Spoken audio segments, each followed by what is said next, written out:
Good morning, Steve. Good morning, John. Before we actually get started, the small pieces I know about you come from some of your cohorts at different companies, too. Pretty highly respected. You're characterized as a man that's pretty serious about the business. You take it very seriously. I know you do over $50 million a year. And beyond that, I don't know too much. So why don't we start with where you came from and where you went to school and kind of how you migrated to the business. Well, I'm a local Northern Virginia person. I was actually born in Washington, D.C., and I've lived in Fairfax County, where I work my entire life. Went to school, small school in Southern Virginia called Longwood College, and got out of Longwood in '85. Had a fraternity brother of mine that still works for Freddie Mac that got out a year before me. And when I got out of school, he recommended that I get in the mortgage banking business, and I've been doing it ever since. So it's the only job, really, I've ever had since being out of school, for my 15 years. In 15 years, okay. So what year did you graduate? 85. 85, and you went right into the deal then. Huh. Did you start with Bank of America or a subsidiary, obviously? Oh, no. I've probably been over my career, I think, with 4 different companies. Mm-hmm. Yeah, that's not normal. That was my path. I think probably I was 5 or 6 overall. Let me ask you something. I don't think we're going to do kind of the good old days and what it was like and stuff like that. We kind of beat that up in a series of interviews over time. But what I would like to do is start off by asking you, since you have been in 15 years and have a certain degree of wisdom that comes with time alone, some of the changes that you have. So actually, let me just backbase. Do you, leaving aside your clientele that you follow up on and your client base that we'll talk about later in the interview, do you deal primarily with realtors or builders or combination? Primarily realtors. Very few builders. Okay, good. Well, my question is this: over the last 15 years, what are some of the more dramatic changes that you've seen with respect to dealing and selling to the realtor industry? I would say most dramatic changes have probably come in the last 12 to 18 months. Probably with buyer brokerage coming out, which is probably in this area maybe 3-4 years ago, but everything has to be done yesterday. Everything is so demanding. At least our market in this area dictates that we actually have the customer fully approved before they go out and even look for a house. My agents typically won't even stick them in their car until they know they're fully approved. Where it used to be, they wrote their contract, had 60 days to process their package, and then they went to closing. Now, they need that approval before they even go out, and that approval is expected to happen in a matter of a couple of days max. That is a huge workload issue up front. Yeah, it's funny you mentioned that. I was talking to Jim Capps, who is a regional at the Market Street, and he was telling me, now this has been some time back, that their branch had over 200 literally pre-approvals, not pre-quals, that were sitting in drawers, people waiting to find homes. And that costs, and consumers don't realize, that costs the corporation millions of dollars a year, and you're the size of the Bank of America. I'm guessing, I'm going to say probably half of our pipeline is idle, they're pre-approvals. And they just sit around, and it takes time to manage that pipeline when they're just sitting and waiting. That's an interesting aspect that no one's ever actually talked about before. I think you're absolutely right with that. And the pull-through is generally good, but it's the time when they stay in the books for 2, 3, 4 months. I mean, obviously for us, we'd rather have them come with the contract, close them in 30 days, and be done with them. But usually they're around longer than that. If you're pre-approval. Well, as you and I know, so you do have longevity on your side. I have a little more by another 10 or 15 years, and so you've been through a couple of downsides and a couple of waves in this business. And you're probably aware that there is a bit of a contraction going on within the industry now. But not in terms of pricing jumping up or stuff in that sense. But because you've been through these waves, you know that will pass at some point too. And things will get back into... I'm busier than I've ever been in my 15 years. So, and it's been that way for a couple of years. It seems like every year, I personally haven't had a lull. I can say in my 15 years, I had one dip. I'm trying to think when that was. Probably in the 93, 94 time frame, it got a little quiet. But other than that, every year has been better than the previous year. Well, I know that you have a reputation of being a very solid producer over the long haul, as opposed to some people who kind of jump up at little bits and pieces. Yeah, I've never been a refinance person. I am one that, even in the refinance boom in '92, and Frank Donnelly will back me on this when I was over at Crestar. Yeah, no problem. When the refinance boom hit in '91 and '92, then again a few years back, typically over 80 to 85% of my business was purchases. I personally frown upon refis. I feel that there's enough purchase business out there that if everybody else is going to stay off the streets and do refinances, more power to them. At least it lets me be on the streets and get all the purchase business. And when times are slower for most people, they're not for me because I've been out there establishing my clientele. So I am not a believer. I wondered if you would, because our listeners out there, I think there's a lot of young people, people that just have 2 or 3 years in the business, some of them even more that, unlike you and I, have not been through one of these fundamental waves that, could take out a lot of people in this business. And I don't think they understand they're listening to you, I think, out there. I'm not sure there's a lot of them that really understand how serious this can be if they don't do it like you're suggesting. And so I just wonder if you would go into that in a little more depth out there.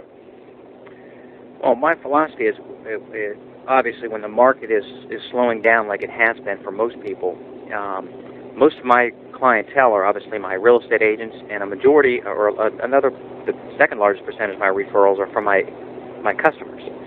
So if I am out there doing business with purchase transactions, when it gets quiet, when everybody was off the streets during the refinance boom, I've built those relationships with those realtors and those agents that is ongoing. And you hear time and time again when those times are out that, oh, Steve, you're the only one out visiting accounts, you're the only one out and about. I will say now, after 15 years, that I'm established well enough that I only do things on a referral basis, and I'm fortunate that I don't have to make calls. I don't make sales calls, which I thoroughly enjoy doing. A lot of loan officers don't like making sales calls. I've always loved it. It was the passion of my job up until probably about the last year. I've just gotten so busy on the units, and we finally went to automation on a computer. And the computer, believe it or not, takes an enormous amount of time. That's kind of pulled me off the streets. But you've got to get out in the streets, and I am not a believer in a rate sheet. Why? You are if you're playing poker, you're showing your cards to all your opponents. And you can always go out with something other than quotes. There's no need to go out with a quote sheet. I think it's a way of putting a nail in your own coffin. At least our market here, it's so competitive that even from an eighth or a quarter point different, in some cases, if a customer picks it up or picks up 2 different sheets, the customer doesn't have the loyalty yet, they're going to go with the guy with the lower price. So rather than that, I'd rather have the opportunity to sell them on myself or Bank of America or my products than I do on rates. You know what I think is the classic kind of bait and switch? I'm sure you're going to agree with me going in, but no one's ever talked about it, and that is, I know for the Washington area, and I suspect other urban areas and maybe even suburban areas, on Thursday, the rate sheet compiled from different companies, either through services or whatever, you get this nice quarter-page thing showing the rates of 30 companies. And people read these things on Saturdays, but the fact of the matter, you and I know these things are put in the paper with deadlines of Thursday. And so people go in there and they put these rates in that really do not represent reality. And if you get my drift, and so people see them on Saturday, just like you say, they go right to the lowest rate, call up, and, at some point in the deal, it's, well, God, if you had only called on Thursday, but by that time they have you on the phone. And the other thing I find about rate sheets, and we're all notorious for this as lenders, picking up other people's sheets, I think it's important to know what your competition has for type of product, and, historically who is sharp on the arms or the fixed or the first-time buyer. But I find that, and there's still people in my office here that have been doing it for years, the other thing that happens is when you pick up someone else's sheet, you're kind of beating yourself up. I used to find that if I picked up their sheet and I used to see consistently someone who's lower than me on a product or something, then in my mind, you tune in on that, and it kind of brings you down. So that's another reason why I'm not a believer on quote sheets and picking them up, because they're not necessarily accurate. And it has a way to pull you down. You know, it's funny you mentioned that. I really like that. It's kind of a negative reinforcement, but I like it nonetheless. That the fact of the matter is, you've already said up front that you think it's fun and you really like to make sales calls. I find that's an interesting area in and of itself. I want to jump back into that in a minute. But I also find that that's an interesting comment, that, you know, it's nothing more than a twist on, you know, getting out there and sell what you have and being positive. You can't sell something you don't have. And the grass is always greener on the other side, but it's always green on your side, too. You just got to figure out which things are working for your company. And there's top producers in every company. Find out what's making those top producers tick. Now, their markets might be different. So, in other words, here might be different than obviously our California. California is obviously jumbo and super jumbo is their niche. And here we're probably the whole other extreme. But so often I see people go around picking up other lenders' quote sheets and saying, oh, God, look at this, look at that. It doesn't matter. You don't have it. Yeah, you know, it's funny. One of these days I'm going to do a whole interview on negativity and its effects, and it pulls you down. You're a good starting point, because you're right. It's like a cancer. You and I have been around, once again for the final time, a long time, and there's nothing worse in an office than seeing loan officers, and there's always a couple, there's always that one out there that's just negative all the time, that's bitching about the rates, bitching about the product, bitching. And those people... a lot of energy away from what you should be doing. Right. Well, and not only that, they're cancer on everybody else. Yeah.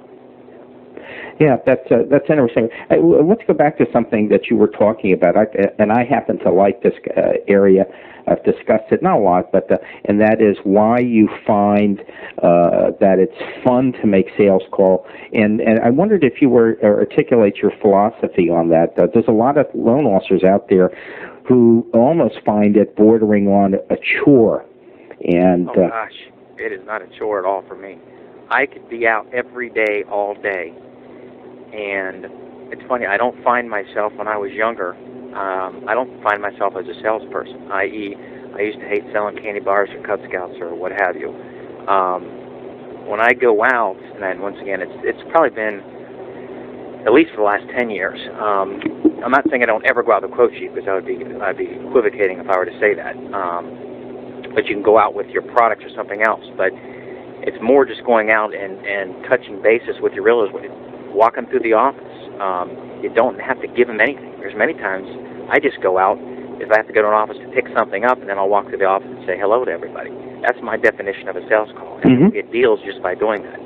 But once again, I've been doing it long enough that everybody knows my reputation. Well, I want to be a bit of, you're right, and I want to be a bit of a devil's advocate here on that particular issue. The premise here, of course, is that you have a lot of experience. You're already in the office. You already have connections. But I wondered if you'd address some comments, some helpful comments to people out there that are having a hard time getting into offices and dealing with it, just because they don't know how to do it properly. Well, the other thing that they need to do, or I need to do when I started out, was you got to realize, you got to put yourself in that realtor's position. When you have loan officer after loan officer after loan officer coming through their office just trying to put stuff in front of their face, it gets old. So you've got to differentiate yourself somehow, some way. I would say one of my truest successes, and how I've blossomed the most in this whole industry, is for years I used to go to all of my closings. I don't care how many I did, even in my most successful years, and I was doing 200 and 300 units, I was still going to my closings. And what I would do is I would try to certainly I wouldn't sit through the whole closing. I would make it a point to just to pop my head in during my routine. So once again, if you're making sales calls, most of my attorney's offices are in the same 2 or 3 different areas. Pop your head in the closing. Especially if the listing agent is in one of your offices or in your area. I can't tell you how many agents I've acquired as listing agents because of simply service and the shock to see somebody at a closing. So that's one thing that I had always for years differentiated myself from my competition, is that nobody ever went to closings. You know, I find that interesting because I've done over 70 interviews at this point, and I would say maybe only, and everybody's successful that I interview, but I would say that there's only maybe a quarter of those people that attend settlements, and they're still successful, so they're doing other things right. So it's not a knock on them, but I do think. So now I don't have to do that. Right. And actually, I did it up until probably 2-3 years ago. Yeah. I went don't you every settlement. Yeah. Don't you think that's just a wonderful tool for somebody that's new to the business? And plus, it's a sales call. Now, what people need to realize is you don't want to sit in on the whole settlement, and that's a complete waste of time. I mean, my time is something that I don't have.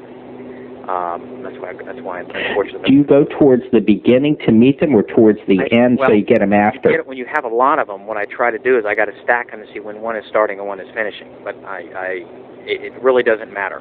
I like to typically go after they've done or gone through the HUD 1. So I would normally not go at least for the first 15 minutes. Yeah, I like that. Sure. Yeah, that's smart. Or at the very, very end is fine because they're just about done, and you go in and you kind of I will still go over the HUD 1 for what it's worth and take a look at it, and it just gives them a comfort zone, and it's a great way to meet a listing agent. And also, I think from a sales standpoint, there's never going to be a time when they're happier. Exactly. You know, they closed, they got their dream home, and they got to be in as up a mood as they're ever going to be in, at least from our standpoint. And I am not one that is showering with gifts or anything of that nature for realtors or customers, but also for many years I've done, and this is, I hate to even say this because everybody else will use it. No. I give a customized self-inking stamp to all my customers. A customized what? A self-inking stamp, where you think you with their new that's restaurant. Great. They're all going to use that. So inexpensive. That is a fabulous idea. And my name is on that stamp. My phone number is on that stamp. Every time they use it, they're going to see my name and my phone number. I use my number, i.e., not Bank of America's number, somebody else's number, because if I don't plan on leaving, but I want to know that they can always find me. So put your name and your number on there, and they got to see it every time. That's a great idea. How about an ancillary idea? I'll just kind of throw it. How about a stamp made up with their home address and everything? That's what it is. It's theirs. It's their new home address. Oh, I see. And then it has yours on it too, on the outside. Correct. That's wonderful. And that is $10. You know, it's funny. I say this. That let's say that you're even a beginner and you're doing 100 units a year. $10 times 100 is $1,000 worth of your investment. And it will take, if you got 1 or 2 deals as a result of it pays right back. I mean, it pays for itself. And you know, they have these and I know the stamps you're talking about too, because they have these things that are self-inking. They'll last for 10 years. Yeah. So that's as good an idea as I've heard in a long time. Early on, one that came up. It turns out a lot of people use it, but at the time it was new, and I had never used it, so I thought it was really outstanding. And that is kitchen magnets. That people put in their business card. It's amazing. I talked to Kathy Neal, who works in your area with HSBC, works the McLean, Great Falls area, and she used kitchen magnets, and she was telling me that she just gets an incredible amount of business from these little $1 magnets. People are going to like them or they're not. They're going to toss them in the garbage or they're going to keep them. Right. If they keep them, are they going to pay for themselves? Right, exactly. And I think there's also something a little bit deeper in here, and that is it was a comment made to me in another interview where, it was a very telling comment, and this will loop back exactly into what you're doing. And the interview went like this. Somebody who I was interviewing did something for a client, was sending out a newsletter or whatever, called in and said, you know, you were the only person in this transaction that has ever kept in touch with me. I cannot even remember who my realtor is. And I thought that was a very telling comment, because here, by using simple things like magnets or what you're doing or sending newsletters out, you're keeping your name in front of them. Out of sight, out of mind. You know, for some reason, as human beings, we think that because we did a loan for somebody, they're going to remember us forever. And the fact is... No, they usually don't. Yeah, right. A year from now, they don't even know what you look like. I will proudly say also last year that I got the #1 rating for customer service in all of Bank of America Mortgage. Wow. So I pride to me it was a shocker. So I firmly believe in customer service, and it makes me feel good because that means my customers feel that they were treated well and fairly, and they would do business with me again. So I am a firm believer that customer is... Why don't we kind of switch over then? Eventually, we do get on customer service and maintaining databases and how that aspect is done. So since you got the award, let's do it sooner rather than later. And I wondered if you would get into what specifically you do, starting with how do you maintain your database? Well, I will have to admit, I have a very detailed database. In my 15 years, I've never done a mailing. It goes back to my earlier comment. I said every year I've been getting busier and busier and busier, and I do everything myself, virtually everything. And I average 300-plus units a year. Yeah, no. And especially when it's going automation, believe it or not, the automation takes an enormous amount of time. That's just pulled me away from making my sales calls. So and it's ironic, the two top producers unit-wise in this office, between the two of us, we average probably combined 120 units a month, or 130 units a month. Neither one of us do mailings. That's incredible. That we're so swamped, and the other guy doesn't even have a database. But it goes back to what I got to put that attest to on that is it's got to be the way that, because I'm still getting referrals from my customers, it's got to be the way they experience their transaction from start to finish. I've never done a mailing. That's incredible. But I do have a complete and do that kind so. Do you get in?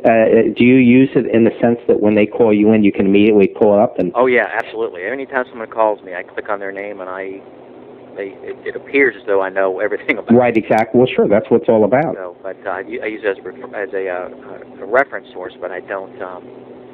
So your entire focus is in creating, obviously, the relationship, right? An intense relationship up front. I mean, that's all it can be. Yeah, absolutely. What kind of goes into you creating that kind of relationship? Because you know, specifically on a typical transaction, obviously, I meet with all my customers. I take all my own loan apps. Okay. I do them all in person. Well, that's a big right there. And I will be the first one to tell everybody, I tried, and as busy as I am, I tried doing overnight. I overnighted every package for about 6 months. This is recently. Mm-hmm. And I found that was more time-consuming, less effective, and you don't build the relationship with the customer. So I went back to one-on-one. So for the first time in my career, I tried to do everything to see if I'd do something different to handle the volume. By express mail, and it does not work. It takes more time, not less time, and I thought it would take me less time. Then you definitely lose the relationship aspect as well. I didn't know my customers. But what do you specifically mean when you're talking about creating this relationship? Now, meeting someone in person, I understand, but sometimes you can... They're going to hear from me a minimum of probably 4 to 5 to 6 times in maybe a 30-day period. Okay. If not more than that. I take all my own calls. I make sure that my customer knows I'm available 7 days a week. I do set my parameters. I tell folks that I will respond to them as best I can on the weekends. I do not work weekends. Naturally, I get paged and I do phone calls and I do pre-calls, but I don't meet with customers on the weekend. So I don't consider that working. But I don't physically go in, but I make myself available. I make it clear right up front. And they're going to hear from me, like I said, during the process at least 5, 6 times. When I talked to someone, I wonder if you do your business a little bit like someone I was talking to. He had an interesting way he did his business in that he would get as much information in phone conversations, either on his laptop, and talking to them so that when they came in, and he asked them to bring what few things that remained that he needed. He was spending practically all his time talking about kids and developing that relationship as opposed to saying, we got to fill line 32 in. Yes. Yeah. I don't do loan apps. I don't fax them out. I don't believe in a loan application. I think it's a threatening document. When someone looks at it, they don't want to complete it anyway. So I do exactly what your other person is doing. Mm-hmm. As I am talking to somebody on the phone, the very first time I am already typing everything in my computer. Whether they're going to be my customer or not, I don't write little notepads everywhere. My computer is my Bible, and I will always have them in there. And down the road, and I have a notation. I know how to delete them down the road if it's something that does not come into fruition. Sure. So yeah, when they come in and meet with me, if I really truly wanted to do it, they could be in and out in 10, 15 minutes. Right. But my average customer, when I meet with them, maybe 30 minutes. That's exactly what he does. There's no stress, and everybody leaves there saying, "My God, how come it's so easy?" Right. Because everything was already done. All you're doing is you're dropping off your papers for me, and you're signing 6 or 8 of my disclosures. And the rest you're spending talking about golf or kids or whatever. Yep. Yeah, that's interesting. You mimic him to almost to the bottom tee. And I think the lesson out there for those that are listening is the fact that when these people come in, there's 2 ways you can do it. Either you can sit down and do a 10:03 and drive everybody crazy, and they walk out can't remember your name, or you can spend casual time talking to them, creating a relationship. I do fax out an information sheet. But it is quite basic, and it takes somebody all 5 or 10 minutes to complete. And I require them to fax it into me before I meet with them. You know what? I just remembered who I was talking to. It was either a guy named Steve Peterson or Dave Casano about that. And they use that, and he does the same thing. He says, I just have really a non-threatening document. Exactly. He says, I need just a couple things from you. Yeah. And to me, it also commits them to myself. If someone can't spend 5 or 10 minutes to fill out my form and fax it back to me, then they're not serious about the transaction anyway. And like I said, it does not look like a loan. It's not a loan application. Yeah, that knocks out your rate shoppers, Yeah. It's meant to be very basic. Plus, they fill in the blanks and allows me to digest where they're coming from. I know everything about them, and if they have any cash or if they have any second income or what have you. But the important thing is when I meet with them, virtually everything is already done. And obviously, with the day and age, my credit reports are done when I'm talking to them on the phone, but for the sake of argument, I'm just gathering documents and having them sign my stuff. But when you bottom line this, this is all relationship building. Yeah. And if you tell them up front, hey, give me this now, when we meet, it's going to take us 30 minutes. That sounds a lot better. Most folks think it's going to take an hour and a half. 30 minutes. I'm not a rush. I'm not a rush. I try to force anybody out. You intimated something earlier. Do you take all your loan apps in your office? Absolutely. And why do you do that as opposed to their home or at the office? I do it because from a time standpoint, I have 6 today, by the way, back to back, starting at 1 o'clock, or actually starting at 11 o'clock. Because I have to stack them, and I do so many units, I don't have the luxury of going to them. I used to go to them, absolutely, and I think that's another great way when you don't have the units. And actually, I'm a firm believer, if you can, to take every loan app you can absolutely take in the real estate office. You want your face in that office, in their conference room with the door open, so every other agent sees you in there. So I'm a firm believer in taking them outside the office, but I'm fortunate, once again, that I'm to the stage that I don't need to go to them. They're going to come to me. How do you, well, I want to ask you a pointed question here. How do you specifically control them to get them to your office? And this is directed, obviously, to our listeners out there who'd like to do that. I think it goes back to the fact that when they fax that 2-page information into me, I tell them, you send that back in, we'll meet, it won't take us but 30 minutes, and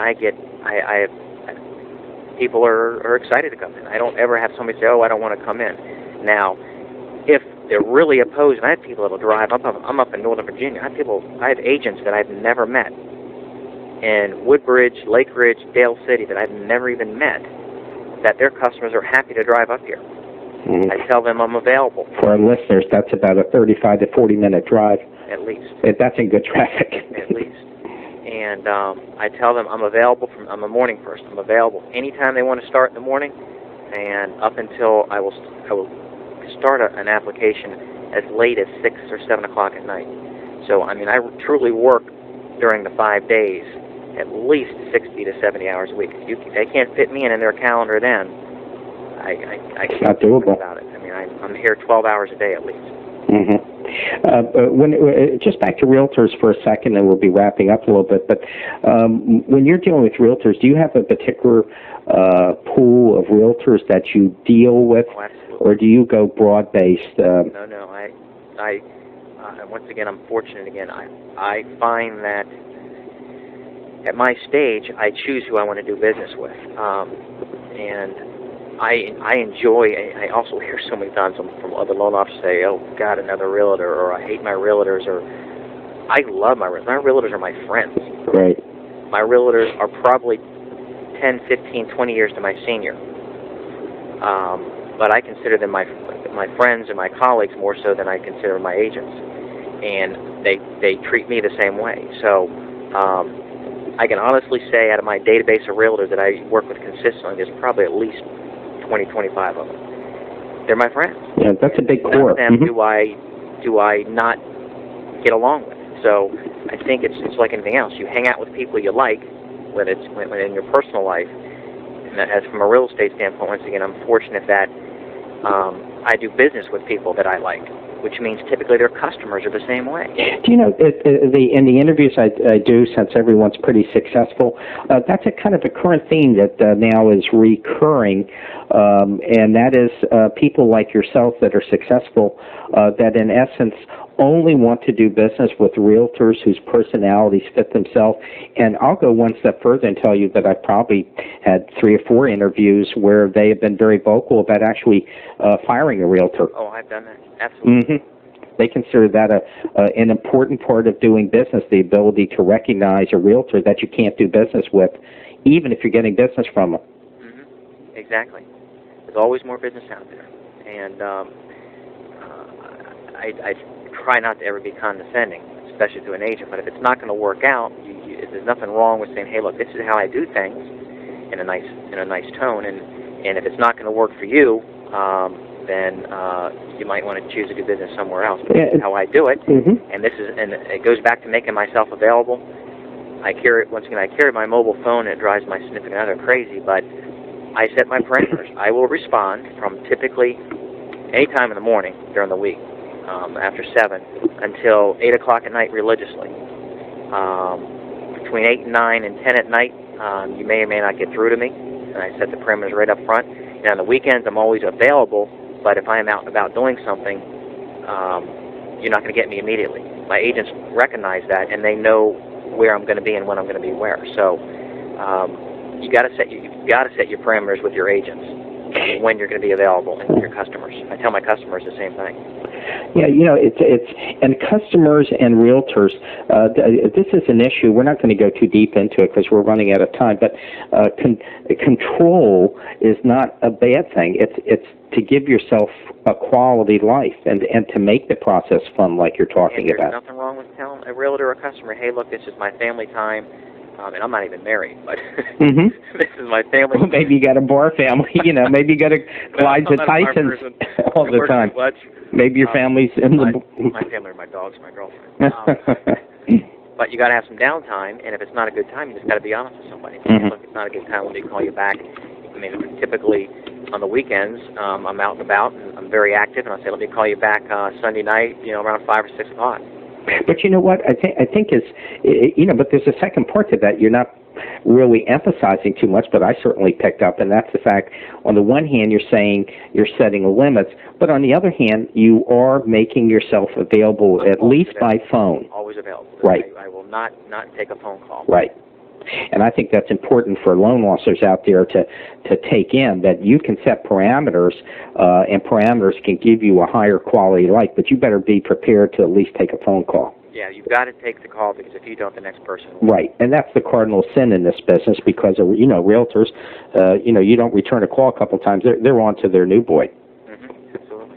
Well, look, I think we'll end this kind of on this point. I want to thank you, Steve, for taking the time to talk to our listeners out there. I think your points are very well taken. They make absolute sense. I find it very interesting that you don't work a database and do over $50 million a year. It kind of scares me of what would happen if you worked it. Well, you'd probably be in the nut house. I have recruiters trying to recruit me all the time. They say, "What can we do over here to make your life easier or get more business?" And the first thing I say is, I tried the assistant where I hired somebody out. I don't need more units. More units means more phone calls, and there's physically not enough time in the day to return the phone calls. So I don't know that it's a matter of me wanting more business. I'd rather learn how to do it smarter than to have more units. Well, that comes through loud and clear. Everybody reaches a level. I mean, yours is a pretty high level, but everybody reaches a comfort level. I was talking to Peter Cameron, who's the regional over at BF Sewell. I used to work with him. Oh, did you? And Peter was kind of interesting because he stated pretty unequivocally that even though he's doing 50 or 60 million as a regional, he could really do 100 million in a blink. But he really chooses not to. That he needs to have some balance in his life, and that's where his comfort level is. What also happens, John, is you have balance with your customers. You get that many loans and that many units, you cannot service effectively the people you have and the agents. And then you're eventually going to have, in my opinion, you're going to have customer service failure. So, and that's the last thing that I want. Well, I think, right, exactly. And I think that's a good point to end. Anyway, Steve, I want to thank you so much, and we'll keep in touch. All right.